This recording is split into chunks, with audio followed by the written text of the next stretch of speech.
irmão, segundo o nosso acordo de trabalho, nós vamos falar agora dos os traços dos oficiais, o presbítero e o diácono, né? Então, já de imediato, quais são os oficiais, os ofícios na Igreja de Cristo? São dois só: presbíteros e diáconos. E alguém vai dizer: mas tem pastor não? O apóstolo Pedro, na primeira carta, capítulo 5, verso 1, ele diz o seguinte: aos presbíteros como eu. Pedro dizia: eu sou um presbítero como os outros. Então, só existem dois ofícios na Igreja de Cristo: presbíteros e diáconos.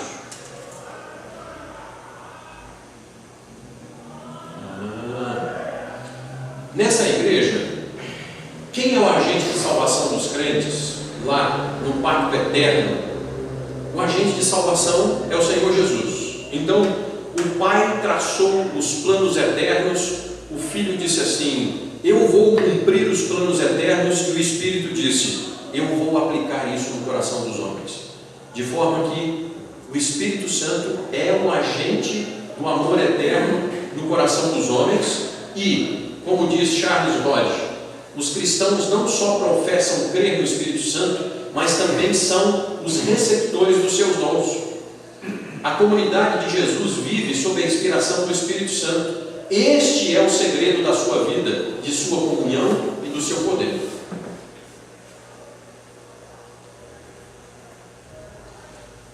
Então, do mesmo modo como o Espírito Santo formou o corpo físico de Jesus na encarnação, assim também forma o corpo místico de Jesus, que é a sua igreja. Calvino diz que se a igreja é edificada por Cristo, prescrever o modo como ela deve ser edificada é também prerrogativa dele. As normas para a edificação, dentre elas a liderança, é de Cristo na sua palavra. Não temos que inventar nada. Aí, irmãos, a confissão helvética, vamos ler aqui o que ela diz a respeito disso. Leiamos, por favor. É verdade que Deus poderia, pelo seu poder, sem qualquer meio, congregar para si mesmo uma igreja de entre os homens, mas Ele preferiu tratar com os homens pelo ministério de homens. Por isso, os ministros devem ser considerados não como ministros apenas por si mesmos, mas como ministros de Deus, visto que, por meio deles, Deus realiza a salvação de homens. Deus usa homens.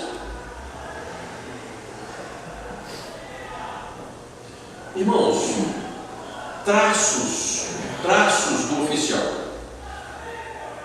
Antes de qualquer coisa, por que traço? Traço é baliza, delineio, esboço, ilustro. Traço é ainda aquilo que não é pleno, não é perfeito. Vocês lembram quando a gente ia aprendendo as letras, que você ia passando em cima dos tracejados? O oficial é alguém que é tracejado. Ele tem traços, mas ele não é completo. Ainda não. O traço pontilhado, um dia ele vai ser completo, mas por enquanto ele ainda tem traço. Não existe nenhum oficial da igreja, nenhum homem que seja perfeito, porque todos pecaram. Então, uma coisa extraordinária é o oficial dizer assim: eu sou um pecador. Bênção. Mas outra coisa é ele dizer assim: eu sou um pecador usado por Deus, para a glória dele e dessa igreja. Tá? O que quer dizer que não existe um oficial que seja perfeito, que tenha todas as qualidades para o ofício. Certamente, quando você pegar aquela relação, né, de 1 Timóteo capítulo 3, você vai falar assim: nossa,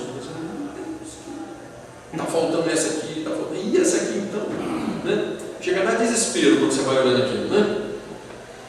Irmãos, uma bênção é quando o conselho está reunido, que você vai sabatinar o indivíduo, normalmente na ordenação dele, aí ele está igual vara verde na frente do conselho, né? Tremendo assim. Aí ele diz assim: pastor, eu não tenho condição de ser oficial da igreja, não. Aí eu não falo, né?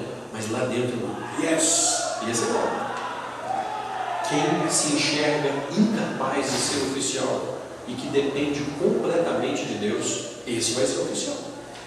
Se você pegar alguém que diz assim: não, eu vou, né? Vai. Deixa Deus tocar no seu desejo. Vai. Irmãos, João Calvino, tratando então dos dons, as qualidades especiais doadas aos oficiais e os oficiais doando dons às igrejas, vamos ler juntos? As Escrituras exigem de nós e nos advertem a considerarmos que qualquer favor que obtenhamos do Senhor o temos recebido com a condição de que o apliquemos em benefício comum da igreja. Temos de compartilhar liberalmente e agradavelmente todos e cada um dos favores do Senhor com os demais, pois isso é a única coisa que nos legitima. Todas as bênçãos que gozamos são depósitos divinos que temos recebido com a condição de distribuí-los aos demais. Vocês estão percebendo que Deus se vale da vida dos oficiais como canal de bênção para a igreja? Os oficiais são abençoados com os dons e são abençoadores da igreja. Uma responsabilidade. A raiz da palavra grega para graça, charis, é dom. Comunidade carismática é a igreja que existe para a ação do Espírito Santo, visto ser ela constituída daqueles que receberam a graça da fé e o dom para servir.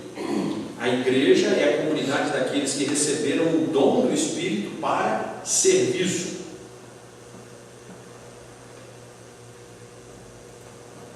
Na igreja de Cristo, ainda que haja diferenças e não sejamos considerados pelos homens como dignos de algum valor, fato é que todos desse corpo são especiais para servir a Deus.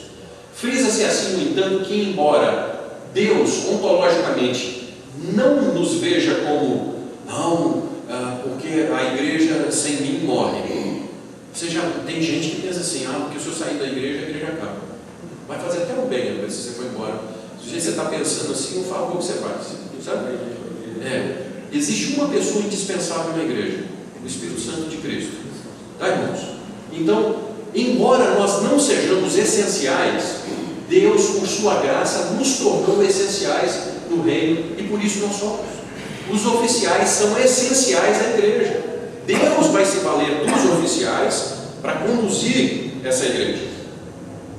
Foi Deus mesmo e não outro quem concede ou concedeu dons e talentos para servir. Esse é o intuito dos dons, né? Servir uns aos outros e a glória de Deus. Assim, a atitude deve ser de humildade, visto que foi Deus que nos deu talentos para o serviço do seu reino, onde a manifestação do Espírito é concedida a cada um visando um fim proveitoso. É isso, dons para serviço. De forma que, fiel é a palavra, se alguém aspira ao episcopado, excelente obra almeja. É necessário, portanto, que o bispo. Poxa vida, mas lá tem presbítero, lá tem bispo. Então, irmãos, 3 palavras que são sinônimos: presbítero, ancião e bispo. Todas elas têm a mesma função nas Escrituras. O que a gente pensa? Bispo? Não, desculpa, agora já tem semideus, não, desculpa. Agora tem patriarca. Patriarca, apóstolo, não. Então esquece a bobagem. Tem gente que bispo, pastor, não. Bispo, presbítero, pastor, ancião, é uma linha horizontal, todas elas, todos eles na mesma linha. Que significa supervisão, a palavra aqui, guardião, superintendente. O presbítero, na literatura clássica, irmãos, já existia desde Píndaro, 445 a.C. para 3 sentidos: mais velho, depois de maior importância e finalmente o mais honrado. Nas Escrituras, nunca o velho foi aquele, fulano de tal é velho, ultrapassado, fraco. As Escrituras sempre viram o ancião como aquele que deve ser respeitado, porque ele tem vida com Deus. É uma bênção. Nós temos um presbítero lá na igreja, 82 anos. Que bênção, irmãos, encostar no seu Jaime e beber das experiências daquele homem, sabe? A gente tem que tomar muito banho na água, né? Trembão de malha boa. Eu tive essa oportunidade de viver isso com meu sonho. Uma bênção. Pena que eu perdi, mas eu perdi, mas me ensinou muito. Tem que Quando eu aproveitar. abri a boca, eu já baixava a cabeça. Era a Bíblia que saía assim, ofuscante, assim, aquele banho, sabe? Nós vamos falar sobre isso. Me aguarda um minutinho, nós vamos chegar. A ideia bíblica é de honra e respeito, que dá o conceito de tomar o primeiro lugar e aquilo que comparativamente é o mais importante ou imperativo. Isso vem da palavra presbítero. E aí então, vocês sabiam, irmãos, que o governo bíblico sempre foi conciliar? Vocês sabiam que Moisés, para poder tomar todas as atitudes, ele chamava o conselho de anciãos? Moisés não agia sozinho, ele chamava os anciãos. Quem são os anciãos? Os presbíteros, os bispos sobre o povo. Eu coloquei alguns textos aqui, depois, se você quiser, eu passo. Então, por que o governo da Igreja Presbiteriana do Brasil é conciliar e presbiterial? Só por uma razão, que é bíblica. Só por isso. A ideia embutida no presbítero, o ancião, é de alguém que sustenta, cuida de, preocupa-se com os que estão sob a sua guarda, ou ainda não oficialmente constituído um conselheiro. Tanto é assim que no Velho Testamento a palavra abrange o sentido de mais velho, referindo aos anciãos e tal, e tiveram grande relevância na vida de Israel, participando inclusive da administração pública. Os anciãos governavam Israel. Certo? Esse costume, embora não seja só do povo de Deus, outros povos também tinham seus presbíteros, ou seus anciãos. Quando é que surgiu o ofício de presbítero? Não sei. Ninguém sabe. As Escrituras não dizem. Tá? Nós não sabemos quando começou o ofício de presbítero, mas por ocasião do Êxodo, você já vê Moisés tratando do conselho de presbíteros. Por Bavinck, nós lemos o seguinte: quando nos lembramos que entre os judeus o governo do ancião, seja na vida cívica ou nas sinagogas, era uma prática comum, não devemos nos surpreender com o fato de que, dentre os outros membros da igreja, alguns tenham sido escolhidos para assumir a responsabilidade pela supervisão e disciplina. Não é só flor não, viu? Tem espinho também. Aí, Atos 11:30, há a existência de presbíteros já na Judéia. Pouco antes do ano 50 depois de Cristo, Paulo promove a eleição de presbíteros na Galácia. Em 1 Coríntios 12:28, eles aparecem sob o nome de governos, provavelmente referindo-se àqueles que presidiam, dirigiam a igreja, mantendo no caminho certo. Por volta do ano 62, eles estão na igreja de Filipos, juntamente com os diáconos, parecendo indicar algo comum na estrutura da igreja: presbíteros e diáconos. Está lá na Escritura. Pouco mais tarde, nós lemos Paulo orientando Tito para promover a eleição de presbíteros. Tiago aponta para a estrutura comum de vários deles em cada igreja. Então, irmãos, algumas denominações entendem que existe um presbítero, que seria o pastor. A igreja presbiteriana entende que existem presbíteros no governo da igreja. O nosso governo, então, é conciliar, não é episcopal. O Novo Testamento indica que as igrejas eram governadas não apenas por um, é só ler lá. Então, os traços do presbítero, irmãos: o bispo seja fiel. A primeira coisa, irmãos, que o presbítero deve ser o quê? Fiel. Já começou bem. O seguinte, ó, de cara, Você vai ser fiel à palavra de Deus. Se alguém aspira, coisa boa, mas é necessário, portanto, que o bispo seja irrepreensível, não seja censurado. Meu avô foi presbítero emérito da igreja, irmãos. Tive o privilégio de sepultá-lo com muita alegria. E ele falava assim: meu neto, seja como Cutia. Cutia é aquele bichinho que não tem rabo, ninguém pegar, sabe? Então, sendo bem claro, não tenha coisas erradas para os outros te pegarem. É isso que está sendo falado no texto. Esposo de uma só mulher. Poxa, temperante, né? Tem que ser controlado. Pensou um presbítero que sai na porrada com todo mundo? Que beleza, né? Sóbrio, quer dizer, freia os seus desejos e impulsos. Modesto, quer dizer, ele é conveniente. Hospitaleiro, apto para ensinar. Para poder ensinar, ele tem que saber, né? Não dado ao vinho, quer dizer, não seja bêbado. Você chegou lá na casa do presbítero para poder pedir um socorro, ele tem você, né? Não, a Escritura está falando assim: o presbítero não seja dado ao vinho. Não violento, porém cordato, inimigo de contendas. Quer dizer, sabe, tem gente que tem prazer com a briga. Essas pessoas que têm prazer com a briga, o texto está dizendo assim: esse não pode dirigir a igreja, não. Gente, o que nós queremos na igreja? Paz. O presbítero tem que zelar por paz na igreja. E que governe bem a sua própria casa. Puxa vida.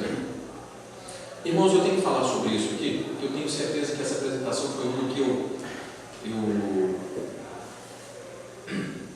passei pelo texto. Tenho certeza.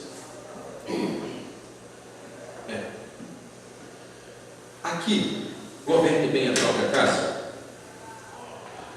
Cuidado para você não achar que você tem que salvar as pessoas da sua casa. Por que nós somos salvos? Pela graça sois salvos. Por que os meus filhos são salvos? Pela graça. Eu não salvo meus filhos. O que eu sou um bom governante da minha casa? Enquanto eu pude, eu ensinei os meus filhos, eu trouxe os meus filhos, para que quando eles atingirem a idade adulta, eles sigam o Senhor. Mas aí é a responsabilidade deles com Deus. Então, cuidado para vocês não se cobrarem por uma coisa que vocês não podem. Cada um paga consequências por aquilo que escolhe. O que é o presbítero governar bem a sua casa? Imagine o seguinte: eu tenho um filho, e aí ele chegou em casa e falou assim: pai, eu vou colocar um brinco. E eu falei assim: que legal. Aí ele chega 15 dias depois e diz assim: pai, eu vou fazer umas 10 tatuagens. Legal. Aí ele diz assim: pai, eu vou trazer minha namorada para dormir aqui em casa. Aí eu falo assim: que legal. Aí o conselho da igreja diz assim: pastor, que legal você ir embora. Certo? Porque é simples. O que governa bem a sua própria casa, ele diz para o seu filho assim: meu filho, aqui dentro nós servimos ao Deus vivo, a nossa regra de fé e prática é a Bíblia. Enquanto você estiver aqui, nós vamos servir ao Senhor nesses moldes aqui. Se algum dia você quiser fazer diferente, pode ir, viu, meu filho? Eu vou ficar muito triste, mas aqui dentro nós servimos ao Senhor. É isso que significa governar bem a sua própria casa. Ou seja, dentro da casa que Deus te fez sacerdote dela, você governa segundo as Escrituras, em amor, irmãos, mas com firmeza. Então, como presbítero, como oficial, não se cobre se alguém da sua casa não vai responder pelo outro, você vai responder por você. Ok? Bom testemunho dos de fora, a fim de não cair com o próprio do laço do diabo. Cabe ao presbítero zelar pela igreja como um todo, inclusive pela junta diaconal, sociedades internas, reunião dos concílios superiores. Irmãos, o cargo de presbítero é o superintendente, ele é aquele que preside. Então, isso é o que a Escritura diz, de forma que nos concílios da ETP, presbíteros docentes, ensino da palavra, pastores, presbíteros regentes, são administradores da igreja. Irmãos, isso aqui é tremendo no nosso governo. Sabe quanto é que vale o meu voto? o mesmo que o voto do meu presbítero. Isso é uma bênção. O pastor decidiu coisa nenhuma, decidiu o conselho da igreja. Eu já li um livro que eu gosto muito, que ele diz assim: na multidão de conselhos reside sabedoria. Eu gosto desse livro. Esse livro não erra, não. Então, na igreja presbiteriana do Brasil não existe quem faça, é o concílio que faz. Isso, irmãos, é uma bênção. Dividir responsabilidades, dividir ponto de vista, ampliar a visão, é isso que o concílio faz, tá? De forma que presbítero, docente e regente têm o mesmo voto. Cabe ao presbítero, antes de mais nada, zelar pela vida, o que, irmãos? Beleza. Eu não conheço os irmãos, vocês vão mudar para casa de canela roxa. As nossas reuniões de conselho se tornaram administrativas. Você entra com a pauta, você lê um texto desse tamanho assim, faz uma oração e entra em ação administrativa.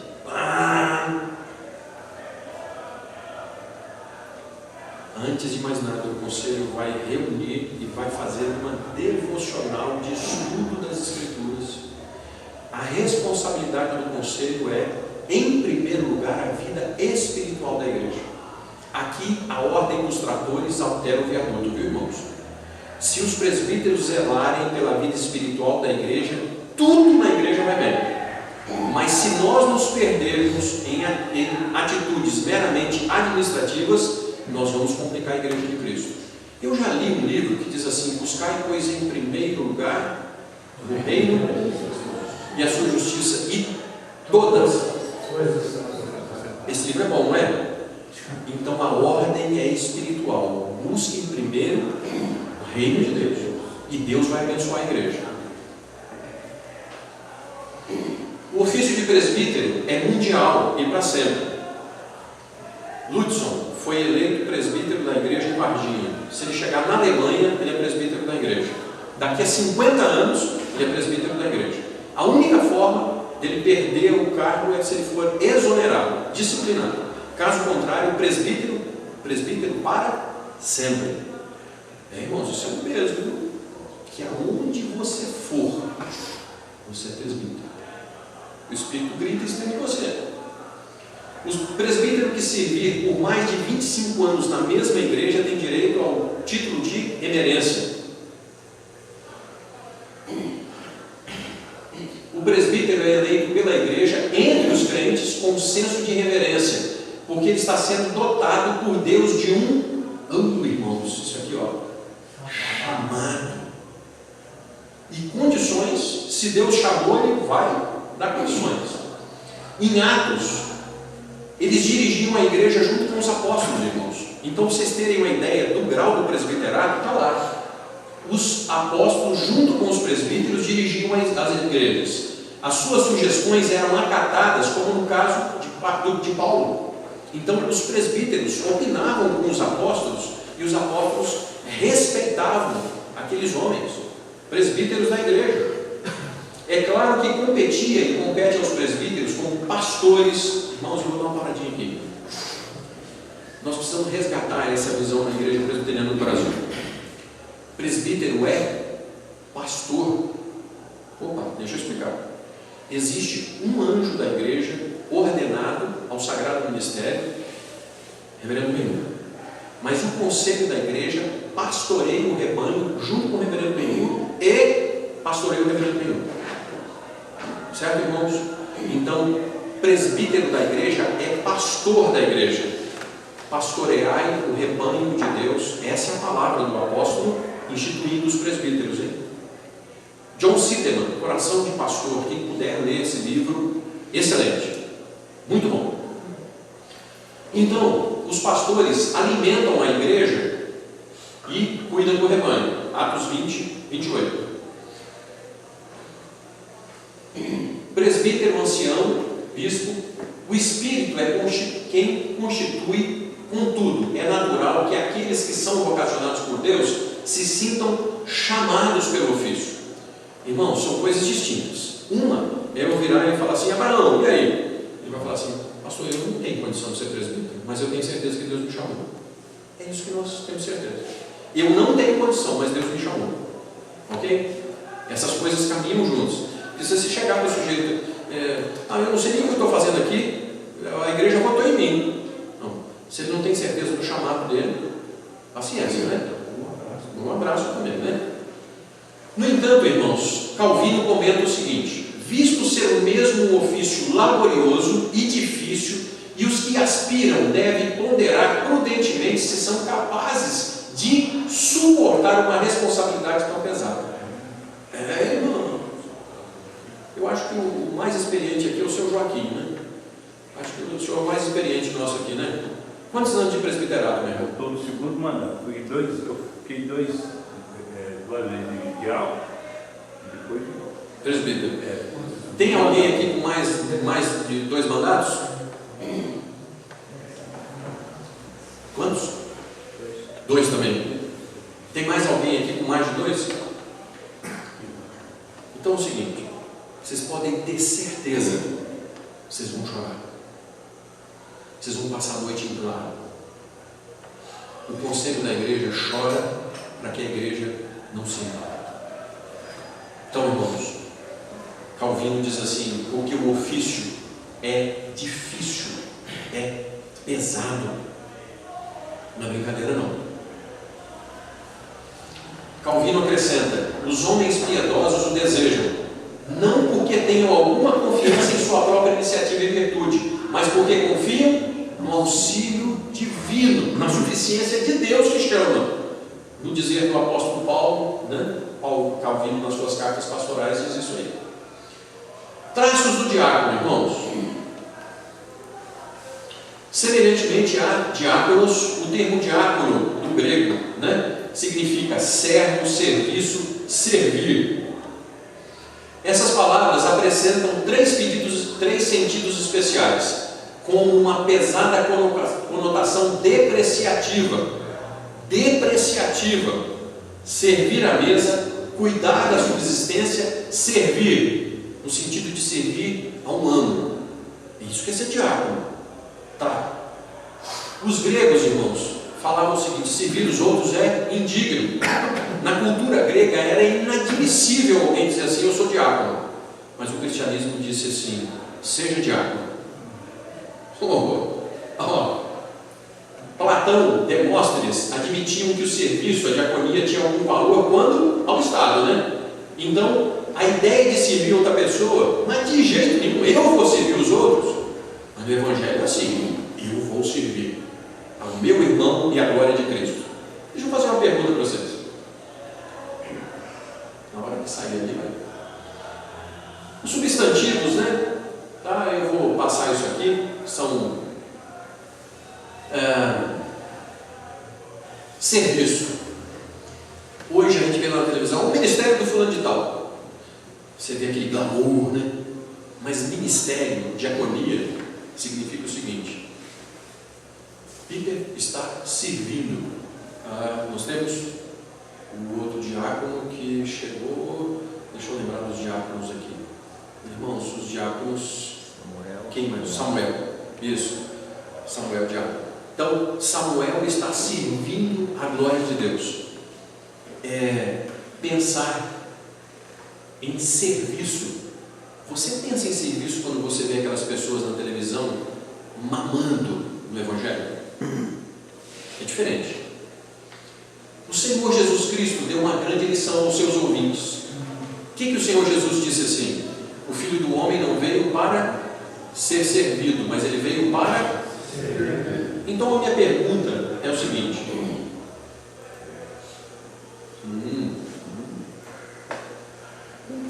foi eu não, gente?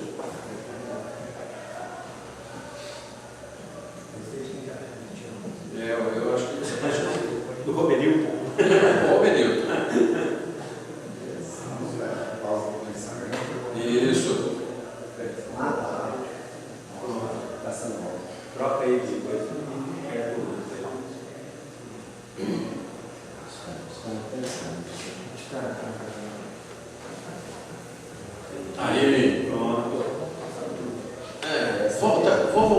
observar, por favor.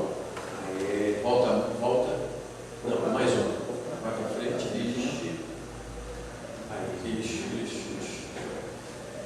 Isso. Não. Esse já foi bem. Isso. Aí.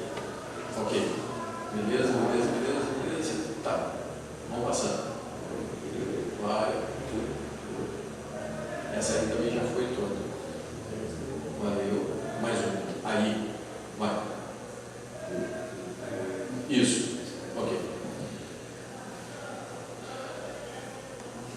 Por que o diaconato foi instituído na igreja? Porque a igreja precisava de homens para servir aos necessitados. Ou seja, irmãos, toda a ciência ela tem lastro nas escrituras. Aí você fala assim, administração. A administração começou nas escrituras. Quando o Jetro chama Moisés e fala assim, você vai morrer. Se você não aprender a delegar, você vai morrer. Aqui, ó. Delegação. Os presbíteros não estavam dando conta da igreja e chamaram assim, nós precisamos de homens íntegros para poder nos ajudar. Então, vamos eleger os homens íntegros. Então, semelhantemente a diáconos, é necessário que eles sejam reverendos, de uma só palavra, verdadeiros, não inclinados a muito vinho. Irmãos, eu vou dar uma pincelada aqui, eu tenho certeza que não é hoje a situação aqui. Mas esse negócio de diácono viver de festa, então nós vamos na casa do sujeito, festa para cá, festa de lá, festa assim.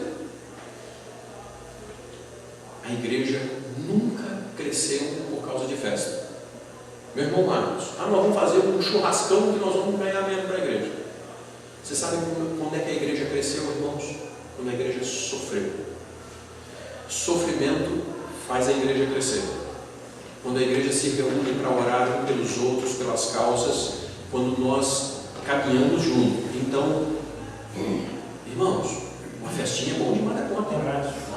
Eu gosto demais do churrasco, viu? Pode me chamar, eu vou. Mas não é isso que não é isso não. É contando errado. Tá. Diáconos, não vivam de festas, não sejam gananciosos, conservem o ministério da fé com a sua consciência limpa, sejam estes experimentados. O sujeito vai passando lá na rua assim, nós estamos precisando eleger um diácono aí, lá, sei lá. Opa. O diácono ele tem que jurar, subscrever os símbolos de fé, igualzinho o presbítero.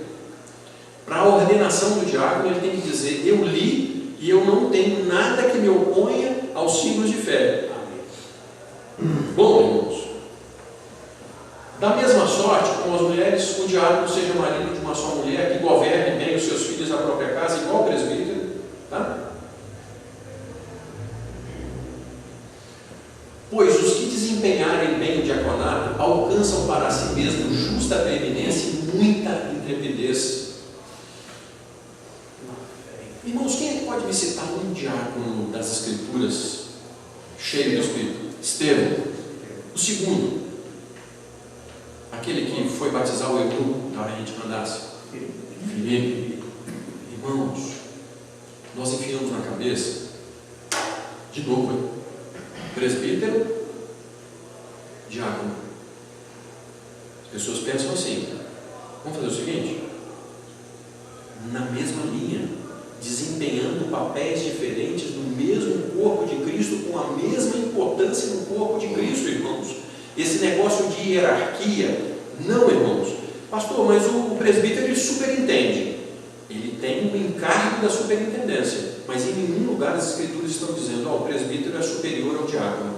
As Escrituras estão dizendo o seguinte, aqueles que desempenharem bem o diaconato alcançam para si mesmo justa preeminência. E um dos papéis do diácono, então, é justamente ombrear com os presbíteros, porque ser diácono não é menor do que o presbítero. É entender que ele tem um chamado para atender necessitados da igreja. Irmãos, sem assistencialismo. Você já ouviu falar de teologia da libertação de Leonardo Boff? Já ouviu falar de teologia da missão integral de igreja evangélica? Pois é, isso não tem nada a ver com a igreja reformada. Nada, viu, irmãos?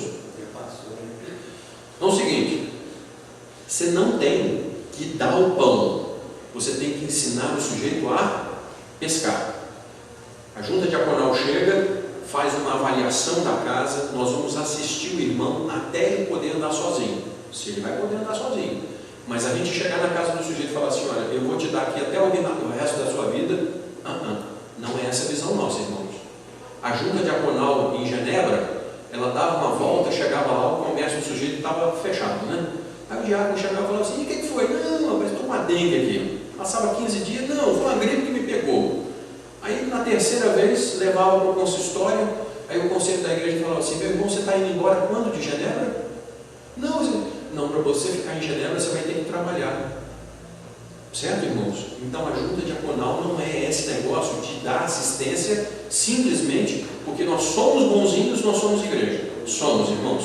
Nós atendemos às necessidades das pessoas que querem ser ajudadas e que vão das suas pernas daqui para frente caminhar. Assistencialismo não é função da nossa igreja e nós não acreditamos nisso, viu, irmãos? Pastor, a gente está falando de líderes, né? E como o senhor mesmo citou que a própria administração, por exemplo, a ciência da administração nasce das escrituras. E se alguém tem algum contato, vai se lembrar de Maslow, a pirâmide de Maslow. As necessidades. E aí para mim a diaconia se encaixa nisso. A pirâmide de Maslow, ela diz que o homem tem que suprir escala por escala das necessidades até chegar no corpo.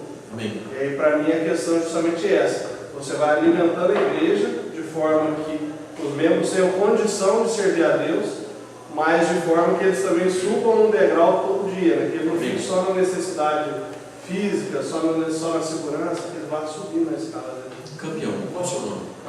Marcos. Irmãos, voltando de novo, o que é a cesta básica que nós entregamos? É a isca, irmãos.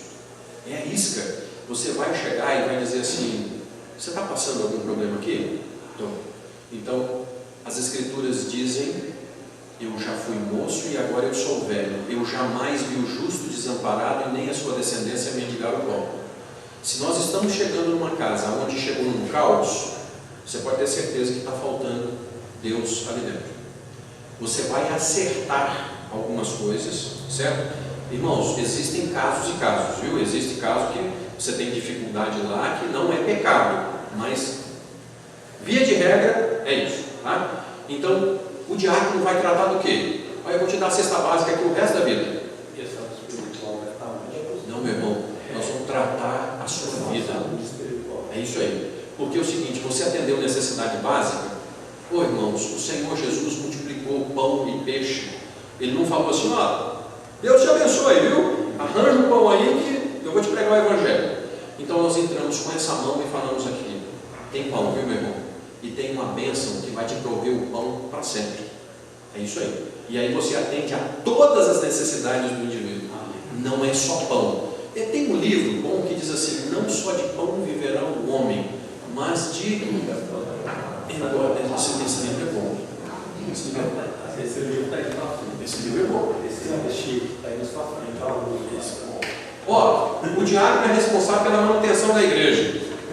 Que bênção! O diácono é responsável pela ordem do culto. Diácono. E o presbítero respeita o diácono. Quem é que vai ordem do culto? Sim, meu irmão, aqui nós temos papéis distintos. Você vai tomar conta disso, vou tomar conta do outro. O ofício do diaconato é circunscrito à igreja, aonde o diácono foi eleito. Então o diácono não é ministério para sempre, tá, irmãos? Então o diácono está circunscrito à igreja que o elegeu, pelo prazo de 5 anos, que é o que determina a nossa Constituição por mandato. Os diáconos devem ser vistos como braços visíveis da misericórdia de Deus em favor do seu povo. Meu irmão diácono,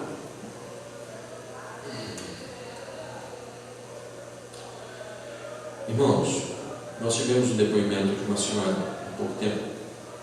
Ela estava com uma menininha que o marido abandonou lá com a casa para mexer com droga, e a menininha virou para ela de manhã cedo e falou assim, mãe, eu queria tanto tomar um iogurte. Aí a mãe falou assim, filha, eu não posso, eu estou com dinheiro para comprar os 2 pães de manhã cedo. E aquela mulher chegou em casa e dobrou os joelhos e falou assim, Senhor, eu sou tua serva. Minha filha me pediu hoje uma coisa que eu não pude dar. Tem misericórdia. O diácono chegou, irmãos, com a cesta básica. O que tinha na cesta básica? O iogurte que a menininha pediu. Então, irmãos, esse é o braço visível de Deus. A diaconia firme com a igreja. Então, o diácono não é inferior ao presbítero. Existem papéis distintos na igreja. Sim. Tá. Exercem o socorro de Deus para o seu povo. Os diáconos representam Cristo em seu ofício. Bom, irmãos, por quê? O Senhor Jesus Cristo foi diácono, irmãos? Foi presbítero, irmãos? Por exemplo, Completo, não foi? Foi 100%, ou 100% Deus. E ele fez, irmãos. O Senhor Jesus serviu. Serviu, irmãos. Diminuiu o Senhor Jesus? Não. Vamos concluir? Vamos concluir aqui? Tanto presbíteros como diáconos são constituídos de Deus para a preservação do rebanho. Esse é o papel do oficial. A eleição desses, feitas pela igreja, deve ser vista como um reconhecimento público de que os referidos oficiais foram escolhidos, enfim, por Deus. A eleição explicita um processo que pode ser de várias formas, concluídos pela licitude ou para a sua licitude. Essa eleição não é veraz pela fonte da autoridade dos eleitos. Eu fui eleito porque eu sou assim. Não, eu fui eleito porque Deus quis eleger aqui. E aí a sua responsabilidade não é com você mesmo não, hein? A responsabilidade sua é com Deus que te elegeu. Pela confiança em Deus, a fim então de que você pastoreie o rebanho dele. Ademais, as autoridades dos oficiais da igreja não é como uma democracia, viu, irmãos? Tem gente que, que legal, o governo do povo para o povo. Não. Aqui, não. Aqui é o governo de Deus através dos seus oficiais. Aqui não é democracia, viu? Está longe disso. O governo da igreja é representativo e de Deus para a sua glória. Os oficiais representam as bênçãos de Deus ao povo de Deus pela palavra de Deus. E esse trabalho do oficial é uma liderança em amor. E do outro lado é a submissão do membro ao oficial em amor. Puxa, isso daria mais uns 2, 3 dias. A liderança na igreja formal dos oficiais, informal como das mulheres na SAF, de todos, deve ser feito então para, só lhe deu glória, por obedecer aquilo que Deus nos ordenou, servo que Deus honrará e recompensará aquilo que nós fizermos pelo reino de Deus. Fazendo pelo reino, nos depararemos com a necessidade contínua, irmãos, de quê? Aprendizado e... meu irmão, você é oficial da igreja? Para de estudar não. Não para não. Estude. Confissão de fé é chato. Catecismo é chato. Vou mandar vocês os bexiguinhos decorando catecismo. Estou na pergunta 16. Chamamos os meninos à frente da igreja domingo para recitar os 10 mandamentos.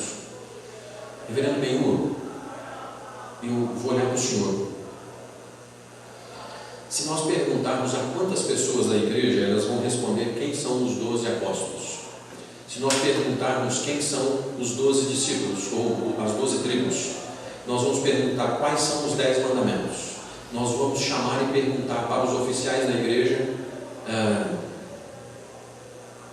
o credo apostólico. Irmãos, nós temos a responsabilidade de ensinar a igreja. Para ensinar a igreja, nós temos que saber.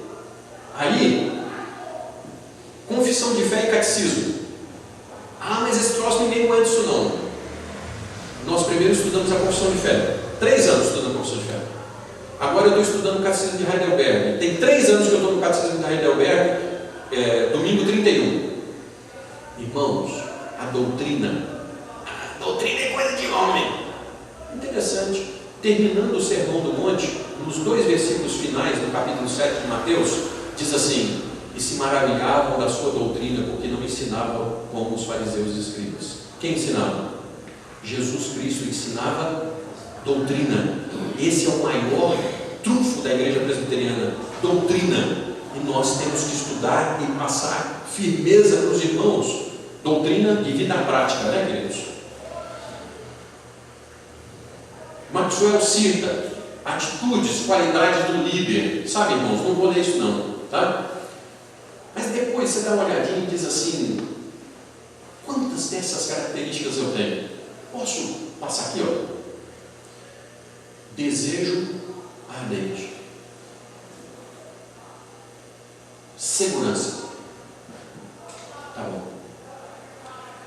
Irmãos, quando a igreja está esfriando, aí eu creio que nós estamos chegando no final. Porque você falar, porque o fulano de tal está fazendo miséria, ele é ímpio, é isso mesmo. Mas quando a igreja perde a esperança, o que é um oficial, irmãos? A mãe chega e diz assim: Abraão, meu filho envolveu com droga. Aí o Abraão chega e diz assim: minha irmã, infelizmente ele vai morrer. Um oficial da igreja de Cristo. Eu orava e vamos buscar a Deus, porque Deus deu propósito. Vamos lutar, seja feita a vontade de Deus e não a nossa. Nós somos o povo da aliança. Minha irmã, seu filho é herdeiro do pacto da graça. E enquanto tiver vida, nós vamos falar por ele. Estamos acabando, irmãos. Maxwell coloca ainda mais isso aqui. Os valores, né? O que é um líder. Eu vou só para o último. Ele sabe que será cobrado se falhar ou for negligente. Oséias 4,6 diz assim: o meu povo está se perdendo, porque tu, sacerdote, lhe negaste o conhecimento. Eu vou requerer dos seus filhos aquilo que você não fez pela minha igreja. Oséias 4,6. Lucas 12:48. A quem mais for dado, mais será. Porque se o sujeito não sabia, ele vai levar açoites, mas se ele sabia e não fez, ele vai levar muitos açoites. De forma que, irmãos, nos vem à mente o dito de Tiago 3,1: meus irmãos, não nos torneis muitos de vós mestres, sabendo que vocês vão responder muito mais do que os outros. Ofício na igreja é para quem é chamado. Reverendo, como é que pastor aguenta ministério? Pela graça de Deus. Só se for chamado, irmãos. Senão, não termina. Então, irmãos, ofício na igreja é para quem é chamado por Deus. Se alguém almeja ser líder na igreja de Cristo, grande coisa almeja. Mas, podem ler comigo ali, irmãos? Maldito ele que fizer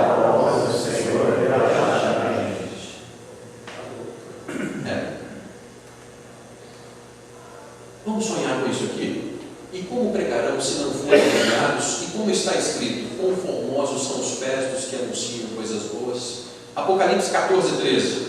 Então ouvi uma voz do céu dizendo: escreve, bem-aventurados os mortos que desde agora morrem no Senhor. Sim, diz o Espírito, para que descansem de suas fadigas, pois as suas obras os acompanham. 2 Coríntios 5:10, irmãos, vamos ler juntos? Porque importa que todos nós compareçamos perante o tribunal de Cristo, para que cada um receba segundo o bem ou mal que tiver feito por meio do corpo. 15:58, vamos lá. Portanto, meus amados irmãos, sede firmes e inabaláveis e sempre abundantes na obra do Senhor, sabendo que no Senhor o vosso trabalho não é vão. Amém. E aqui então, irmãos, nós estamos encerrando. Que ninguém se engane, ser líder da igreja, irmão, isso é pesado. Só Deus para manter. Mas nada é mais glorioso do que você servir a igreja. Não existe esforço pelo reino de Deus que você não vai receber nessa vida 100 vezes mais do que você fez pela obra de Deus. Além da fidelidade, coragem e determinação, Resta aos líderes dizer e levar a igreja a dizer: Maranata, vem, Senhor Jesus. É para isso que nós somos colocados aqui. Reverendo, alguma pergunta, irmãos? Pois não. O irmão falou sobre a diferença de do sinônimo dos presbíteros. E o ministro do Evangelho? Ele entra como presbítero. É porque o irmão citou algumas sinônimos e aí não falou do ministro do Evangelho. Qual que é a diferença do ministro? O presbítero, o ministro do Evangelho é o presbítero docente. É isso aí. Então é o sinônimo, né? Pedro, como ele era ministro do Evangelho, na carta ele diz assim: aos irmãos presbíteros como eu. Então, é isso aí. Pois não. Presbítero, e a gente vê casos de pastores também, a gente vê muito caso assim, está se falando muito de pastores cometendo suicídio, né? E o presbítero sofre tanto quanto, né? Aqueles que realmente estão com o coração na obra acabam sofrendo também. Sim.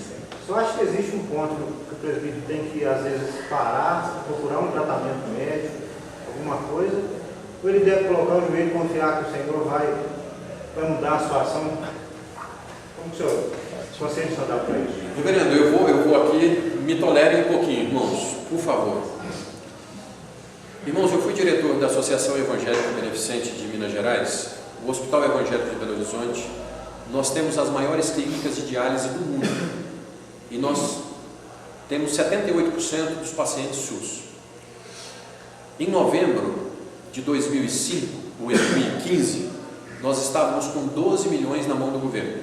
Eu com 1.300 funcionários, mais 350 médicos para pagar, e eu chegava na cidade administrativa e aí as pessoas olhavam para mim: ô pastor, beleza, devo, não nego? Pagarei quando puder. É isso aí, beleza. E aí eu fiquei 21 dias sem dormir, meu irmão. Pecador, miserável, né? Legal. E aí eu tive o que o reverendo Augusto Nicodemos teve há 6 meses atrás, que se chama Síndrome de Burnout. Eu belisquei o fundo do poço de esgotamento. Liguei para o presbítero da Afonso Pena e falei assim: César, eu acho que eu estou tendo um infarto, porque minhas pernas não respondem. Ele falou assim: reverendo, o que você está sentindo? E eu lá na Afonso Pena, o pessoal atrás. Aí ele falou assim: reverendo, você está tendo um episódio de crise do pânico. Eu quis bater nele pelo telefone. Eu falei: rapaz, eu fico com crise do pânico. Eu sou macho, rapaz. Aí ele falou assim: você consegue chegar aqui? Eu falei: vou. Na hora que eu cheguei lá, ele falou assim: você está sem dormir quantos dias? Eu falei: 21. Quebrei todos os dentes da frente. Bruxismo. Então, meu irmão, eu fui ao esgotamento. Primeiro, porque eu não estava descansando no 7º dia. Eu estava virando anos e anos a fio sem ter um dia de descanso. Eu estava em pecado. E aí, quem vos fala é um pecador tremendo. Eu sou um miserável. Vocês sabem como é que eu olhava para a depressão? Eu olhava e falava assim: o sujeito é um fraco, o sujeito é em pecado. Frescura. É isso aí, viu? E aí, o que o Deus misericordioso fez comigo? Ele me colocou naquela situação. Então, irmãos, eu tive um episódio que tive plena recuperação, graças ao bom Deus, mas hoje são duas pontas. Depressão pode ser causada por pecado, pode, mas a depressão tem que ser tratada como doença e rápido. Não é só pastor, irmãos, presbíteros, filhos de crentes. Chegou uma menina lá na igreja, a família, aí a família falou assim: pastor, o senhor dá uma olhada nela para nós? Eu falei: tá, leva lá para o gabinete. Aí estou conversando com a menina, um calor medonho, e a menina de blusa assim. Eu falei assim: filha, posso ver seus braços? Aí ela baixou a cabeça. Eu falei: filha, eu posso ver seus braços? A hora que ela puxou, irmãos, ela estava retalhada daqui até em cima nos 2 braços. Aí orei com ela, chamei os pais, falei assim: olha, vocês vão sair daqui agora para o hospital psiquiátrico. Que isso, pastor? O senhor está brincando? Eu falei: não, é agora. A menina estava na beirada do suicídio, dentro de casa, sem os pais enxergarem o que estava acontecendo. Irmãos, tem alguma coisa ruim acontecendo. Eu faço parte de um grupo de pastores. O pastor de Macapá, ele entrou na lista e disse assim: foram 4 suicídios essa semana aqui. 4 suicídios. Existe um problema grave instalado. As pessoas estão comunicando com gente do outro lado do mundo, mas não conversam com os pais dentro de casa. Presbíteros, se aproximem dos membros da igreja, mas se aproximem um do outro. Irmãos, a igreja precisa se aproximar, e nós temos que admitir que depressão tem que ser tratada com remédio e aconselhamento. São as duas coisas, certo? Então, meu irmão, bênção a sua palavra. Nós temos responsabilidade tremenda de assistir os membros da igreja, e não vem com essa: porque eu determino a cura, porque eu vou tratar tudo com o evangelho. Irmãos, chega uma hora que você não ouve mais. O sujeito está numa depressão tal que você pode falar para ele o que você quiser, que ele não vai ouvir. Neurotransmissores, vai ter que tomar remédio, os neurotransmissores estão aqui. Na hora que ele equilibrar, ele começa a ouvir de novo, ele volta à razão. Mas até ele entrar aqui de novo, você não adianta falar nada. É remédio e tratamento, e ontem, corra, nós precisamos disso. Tá? Mais alguém, irmãos? Irmãos, eu gostaria de dar um testemunho em relação ao Ministério de Trabalho do pastor Giovanni, em Belo Horizonte, na Pampulha. Não falo como quem quer dar glória ao homem, longe de nós, mas temos plena consciência de que quem dá o crescimento para a igreja, de que quem edifica a igreja é o Senhor Jesus, não temos dúvida disso. Mas faço isso para que nós tenhamos uma ciência a respeito de pastores que têm feito um bom trabalho, e de que, sem qualquer tipo de tentativa de inovação, têm vivenciado a graça de Deus no trabalho da igreja local. Eu conheci o pastor Giovanni em 2010, no meu 2º ano de seminário. Não sei se ele vai lembrar exatamente desse momento, mas foi num curso de pregação em que eu estava participando e ele participando também. E lembro como se fosse hoje, uma participação onde o preletor abriu para perguntas e respostas, o pastor Giovanni compartilhando que estava terminando naquele domingo que entraria, a exposição do Evangelho de Mateus, exposição que ele fez durante 5 anos. Ele deu testemunho agora aqui de 3 anos estudando confissão de fé, e agora já há quanto tempo o catecismo de Heidelberg? 3 anos e meio. 3 anos e meio. E antes mesmo de vir para cá, nós temos um amigo em comum, alguém que inclusive procurou o pastor Giovanni várias vezes para aconselhamentos, um amigo que inclusive é pastor também. E nós temos notícias que em Belo Horizonte, na região metropolitana de Belo Horizonte, digo isso sem dar mérito a homens, mas a igreja presbiteriana da Pampulha é uma das igrejas que mais cresce. É uma das igrejas que mais cresce. Oração, estudo sério das Escrituras, exercício da disciplina, sem inovações. Sem inovações. Eu sei que às vezes, e eu digo por experiência própria, às vezes a gente vê a igreja balançar um pouco, pessoas saindo, e a gente tende a correr atrás de inovações. O que eu posso fazer para melhorar isso, melhorar aquilo? E às vezes o que está faltando é o feijão com arroz. É o feijão com arroz. E eu não tenho dúvidas, e por isso o interesse meu e o interesse do conselho dessa igreja de promover encontros como esse. Porque nós bem sabemos que para que uma igreja cresça de forma saudável e se desenvolva de forma saudável, nós precisamos de uma liderança coesa, de uma liderança firme, de uma liderança saudável também.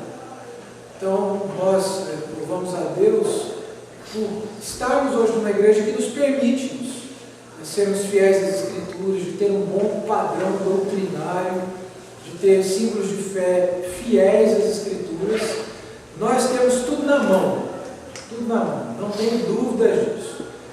Portanto, se falhamos, é pecado nosso, mas obviamente não é falha das Escrituras. Nós temos a segurança de termos hoje, não só, obviamente, a constituição da Igreja Presbiteriana do Brasil, ou mesmo os símbolos de fé, mas nós temos as Sagradas Escrituras que vão nortear o nosso trabalho. Então, eu falo isso em relação à Igreja e o trabalho do pastor Giovanni como uma evidência, um testemunho de que nós não precisamos de inovações para que as igrejas cresçam, para que as igrejas se tornem saudáveis. Nós não precisamos de inúmeras festas, nós não precisamos de inúmeras atividades que sobrecarreguem a agenda da igreja. Nós precisamos do feijão com arroz, sem sombra de dúvida, sem sombra de dúvida. Vamos orar, irmãos? Vamos ficar em pé, pedir a Deus que nos abençoe. Amanhã estaremos mais uma vez aqui. Sei que os irmãos que vieram de fora têm seus compromissos com as igrejas locais, mas se houver oportunidade e possibilidade, o pastor Giovanni estará conosco na escola dominical. E algo que é também importante é orientar a igreja sobre como a igreja pode cooperar com o trabalho dos seus oficiais. Nós falamos com os oficiais, mas nós sabemos que a igreja também, aqueles que não têm trabalhos formais ou oficiais na igreja, também têm suas responsabilidades. O pastor Giovanni vai falar sobre isso na parte da manhã e à noite ele vai pregar a palavra no culto público. Então vamos orar? Vou pedir para o Luiz Fernando, nosso presbítero também, nos dirigir a Deus nessa oração. Oremos, Deus.